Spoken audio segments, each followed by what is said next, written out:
ได้ยินได้ฟังได้ฝึกได้ปฏิบัติพอแห้งเรากำหนดรู้เลยให้มันรู้แจ้งรู้จริงรู้ทุกข์ของเจ้าของเองนั่นแหละอันไรทุกข์อันใดสุขแล้วก็รู้หลายๆอย่างแล้วก็น้อมเข้ามาหาเจ้าของเองเขายังทะเยอทะยานอยากเขายังว่างความเห็นแก่ตัวได้มากได้น้อยขนาดใดว่างได้มากหรือน้อยพิจารณาเจ้าของเอง มันก็เกิดจากความคิดนี่แหละสะกอนยังกระตามใจเป็นใหญ่ใจเป็นประธานความคิดนั่นแหละให้รู้แจ้งเห็นจริงตามความเป็นจริงบ่ชีวิตของแต่ละคนสุขกับทุกข์อะไรมากของเจ้าของเองบ้านนี้น้อมเข้ามาที่เขาเห็นความจริงหลายอย่างแล้วเขาสิพยายามที่ศิละความเห็นแก่ตัวออกเขาได้มากขนาดใดหรือว่ายังมีความปรารถนาอย่างอื่นๆไปอีกอยู่บอกน้อมเข้ามาหาเจ้าของเลยรู้ทุกข์นั่นแม้ความเกิดก็เป็นทุกข์ทุกข์แบบไหนทุกข์เพราะว่าหยังกับพิจารณาเจ้าของเราเองล่ะแบบนี้สาเหตุแห่งความทุกข์ของเจ้าของแม่นหยังความอยากได้ดังใจเรื่องใดแน่นี่แปลงสันแนวทางการปฏิบัติในการดับทุกข์เจ้าของนั่นนะคงเส้นคงว่าดีบ่แม่นว่ามามือหนึ่งขาด10 มือจังสิตามธรรมดาเรามันต้องรักษามาตรฐานคือความคงเส้นคงว่าเอาไว้ว่ามันขึ้นลงยุดยันส่วนมากจิตใจของคนเรามันไฟไปทางความเห็นแก่ตัวอยู่แล้วแต่บ่ว่างความเห็นแก่ตัวออกการจะหวังว่าสิได้ทำมันต้องว่างความเห็นแก่ตัวสิได้หนทางแห่งการรับทุกข์ของเจ้าของแท้คนเฮาอยากได้อยากดีอยากมีอยากเป็นแต่ผู้เดียวนั่นแหละสัตว์โลกเป็นสัตว์สังคมอยู่น้ำกันแต่ว่ามักรังแกทำลายกันโดยความเห็นแก่ตัวเป็นทั้งสี่แต่เฮาบ่ว่างหรอกใครสิว่างให้เฮาได้เฮาต้องว่างของเฮาเองต้องว่าง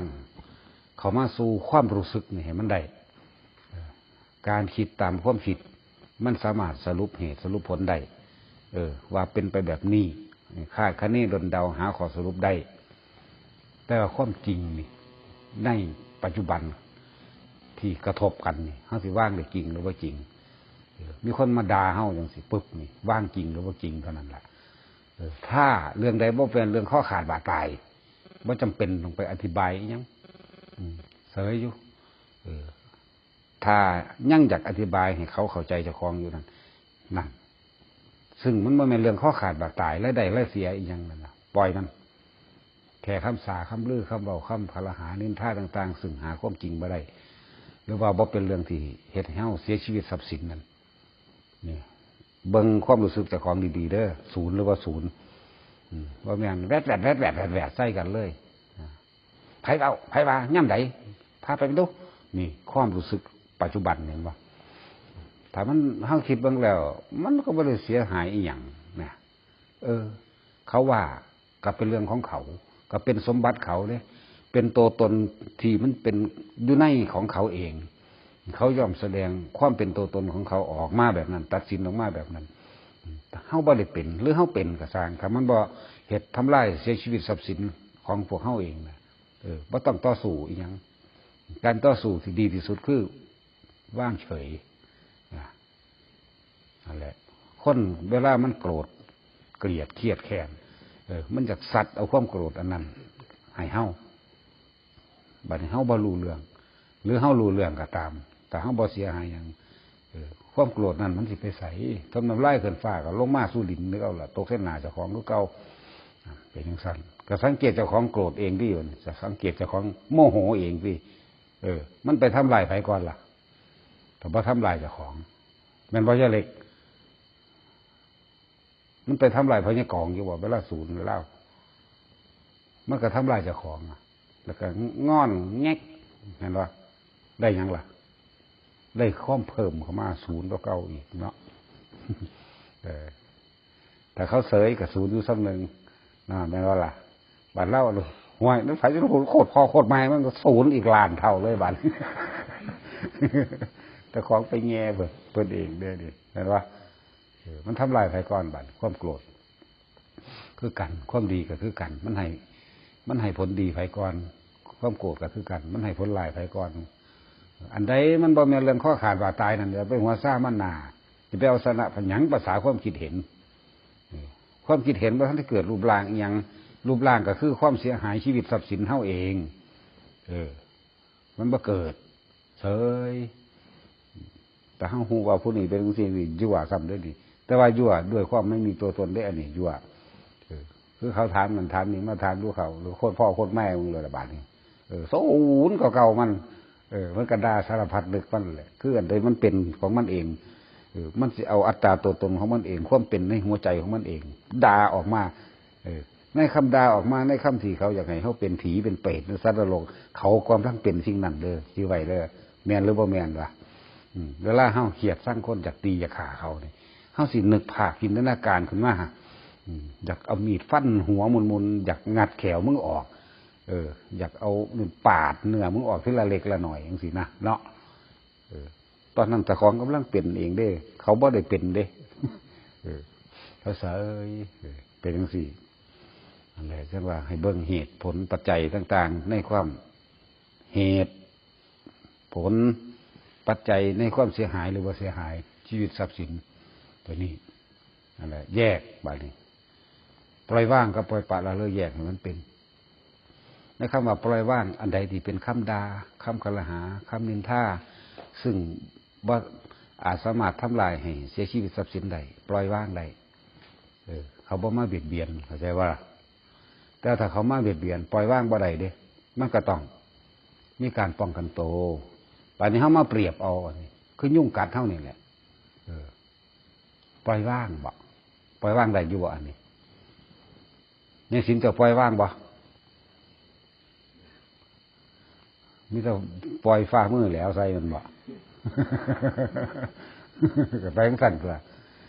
มันก็ต้องมีการเป่าออกเคลียออกเอาผ่าปัดออกก็แล้วแต่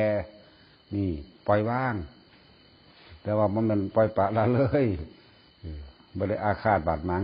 มีจิตใจเจตนาในการฆ่าเด้ไล่ออกเพื่อการปกป้องไว้บ่ให้เสียชีวิตทรัพย์สินทั้งสองฝ่ายนั่นเองเขาก็บ่เสียเฮาก็บ่เสียจักว่าล่ะจังว่า เบิ่งเจ้าของเด้เวลาเฮาศูนย์นั่นน่ะตัวนี้มันเป็นของเห็นได้ง่ายก็เลยเอาตัวความโกรธนี่แหละขึ้นมาเทียบเอาตัวความมันหลงมันล่ะคือความได้ดังใจนั่นน่ะมันสิไปทั้งเข้าข้างเจ้าของคือเวลาเขาย่องเจ้าดีจังซั่นจังซี่นะโอ้ยเจ้าสมบัตินั่นนี่เว้าย่องเจ้าของตื้มอีกอันนี้ก็เห็นง่ายอยู่แต่ว่ามันบ่เห็นจักว่าล่ะมันเห็นแต่หลงหลงอันนั้นมันบ่เห็นซะเลยซ้ำไปโอ้ยอันดีเด้อันดีเด้ไปเลยล่ะว่านี่จังซั่นจังซี่อ่ะคนตาเดียวอยากบอกคนตาเดียวมองเอาแต่ทางดีธรรมดาแล้วคนกับตาเดียวอยู่แล้วล่ะคิดเข้าข้างเจ้าของเห็นแก่ได้นะเอาแต่ไฟบุญมันว่าเด้บ่ได้คือจักบุญแท้ๆหรอกเอาแต่ไฟได้แหละคำว่าบุญคำว่าบารมีนี่เขาเข้าใจว่าต้องมีมากๆต้องมีทุกอย่างต้องเหนือทุกคนมันบ่ได้แม้แต่วางซ่านคนมีบารมีคือคนตัดกิเลสได้หลายปล่อยว่างความเห็นแก่ตัวได้มากมักซอยเหลือผู้อื่นนี่คนแล้วก็ปล่อยความยึดมั่นถือมั่นในหัวใจเจ้าของว่างความเห็นแก่ตัวบ่สงสัยเรื่องกรรมมีศีลก็คือบริสุทธิ์ด้วยรักผู้อื่นเสมอด้วยตนรักตนเสมอด้วยผู้อื่นเป็นขึ้นมาเองหลดนะถึงกันปล่อยว่าความบาดหมางความอาฆาตความขัดเคืองใจเอื่นว่าปฏิฆะทั้งสี่บ่มีความแข็งกับไผ่แล้วถ้าไผ่เสียว่าทั้งไหลกามราคะกับประเด็นหลงไหลเข้าไปในกามราคะรูปราคะบ่หลงไหลในรูปของไผ่รูปร่างหน้าตานั่นนี่พวกหลงยึดติดในรูปนั้นรูปนี้อรูปราคะบ่หลงไหลไปในอารมณ์ต่างๆอรูปราคะรู้จักว่าอารูปมันเป็นไรมันมีรูปอยู่บ่เอาอารมณ์ต่างๆเนาะยึดเยือนหนักอยู่ได้ตัวนี้เนาะยายบ่ใสเจ้าเคยหูยินว่าคำวางสิความรู้สึกที่เฮายินดีพอใจนั่นแหละเอิ้นว่าอรูปราคะกะแม่นหลายๆคนอาจสิแย้งอยู่ในนี้เพราะว่าเอาตามหลักการและตำราหลักการตำราของเราผู้ยึดติดอยู่ในอรูปฌานอันนั้นก็ถือบ่แม่นผิดถือ แต่ว่าอารูปราคะที่มันเกิดในปัจจุบันของเฮาเนี่ยมันเป็นอย่างว่าอารมณ์สุนทรีย์ อารมณ์ยินดีพอใจนั่นแหละมันบ่ได้มีรูปด้วยล่ะแต่ว่ามันเป็นสิ่งที่อยู่ในอารมณ์เฮาเองผัสสะนั่นเองอันเกิดจากตาหูจมูกลิ้นกายใจเนี่ยมันก็ยืดไปหากันนั่นเองมันคือเกี่ยวโยงเนื่องหากันเองนั่นแหละมันบ่ได้แปลแค่ว่าจังซั่นต้องรอบคอบทุกอย่างนี่เนยอย่า20ปึ๊ดในสังโยชน์10นี่มีเนยยะละ20หมายถึงว่าข้อคิดเพื่อจะน้อมเข้ามาเพื่อให้รู้แจ้งเห็นจริงว่าเนยยะข้อคิดแนวคิดแนวทางในสิน้อมเข้ามาเพื่อจะทำให้รู้แจ้งความจริงจังสักกายทิฏฐิกับ20เนี่ยวิจิกิจฉาเนี่ยทำความรำเร่สงสัยในเรื่องใดก็ตีออกมาจากเจ้าของเองแหละเค้นเจ้าของเองออกมา20คือกันศีลพจตุปรามาสก็คือกัน20อย่างคือกันปฏิฆะกามราคะรูปราคะอรูปราคะมานะนะทิฏฐิอุทธัจจะความฟุ้งซ่านรำคาญหงุดหงิดแล้วก็ไปอวิชชาคือกันอวิชชาตัวใหญ่แล้วมันประวัติ20แล้วถ้าจะเฮาจะเอาละเอียดอีหลีนั่นนะไล่เข้าไปที่อวิชชาปัจจยาสังขาราสังขาราปัจจยาวิญญาณังวิญญาณปัจจยานามารูปังมันยังอวิชชาคือสิ่งที่เราไม่รู้ในการปรุงแต่งแสวงหาทั้งหลายอันเป็นเรื่องดีเรื่องบุญเมื่อเราทำบุญให้ทานกับบุคคลผู้นี้หรือให้ทานสิ่งนี้กับสถานที่นั้นเราพึงหวังปรารถนาว่าจะได้เป็นพระอินทร์พระพรหมจะได้เป็นสิ่งนั้นจะได้เป็นสิ่งนี้นี่ว่าปุญญาภิสังขารบุญอันนี้แหละจะนำเครื่องตกแต่งให้เป็นไปอปุญญาภิสังขารความคิดอันใดที่มันบดีแต่เข้าใจผิดคิดว่ามันถูกมันต้องคือว่าเราจะต้องเป็นผู้มีอำนาจควบคุมคนได้ทั้งโลกจังสิเอิ้นว่าอปุญญาภิสังขารเรื่องนี้บาปบุญบ่มีสวรรค์นรกบ่มีพรหมโลกบ่มีเฮ็ดดีได้ดีมีที่ไหนทำชั่วได้ดีมีทนไปนี่ก็เอิ้นว่าอปุญญาภิสังขารสองอย่างนี้ร่วมแล้วก็เป็นเนยชาภิสังขารนั่นเองร่วมแหละลักษณะนี้มีความเข้าใจผิดคิดว่าแม้แต่ทางในความเข้าใจผิดคิดว่านี่ในตำราเพิ่นกับบันทึกเอาไว้ว่าเนยชาภิสังขารบุคคลผู้เข้าใจว่าเข้าสู่อรูปฌานแล้วเป็นที่สุดแห่งพระนิพพานเพิ่นว่านั่นคือตำรากับบ่ผิดคือกันบ่ผิดนั่นล่ะทั้งว่าเป็นสังขารจึงเป็นปัจจัยบังเกิดวิญญาณหยังล่ะความรับรู้ทั้งหมดน่ะเรียกว่าวิญญาณตาวิญญาณหูวิญญาณจมูกวิญญาณลิ้นวิญญาณกายวิญญาณใจวิญญาณตามันก็เอาตั้งแต่หยังมันก็รับรู้แต่มันผิดพ่อใจยินดีพ่อใจอัตของสวยงามมันนั่นแหละงามไผงามมันเพื่อคนผู้นี้งามแต่อีกผู้หนึ่งว่าบ่งามก็คืองามไผงามมันคือคนเลยเอาความยินดีพอใจของไผของมันเด่นสัตว์วิญญาณตาวิญญาณจมูกลิ้นกายใจเข้าไปวิญญาณจึงเป็นปัจจัยมันเกิดอย่างวันนี้นามมารูปเนาะคลองอยู่เสมอนั่นน่ะ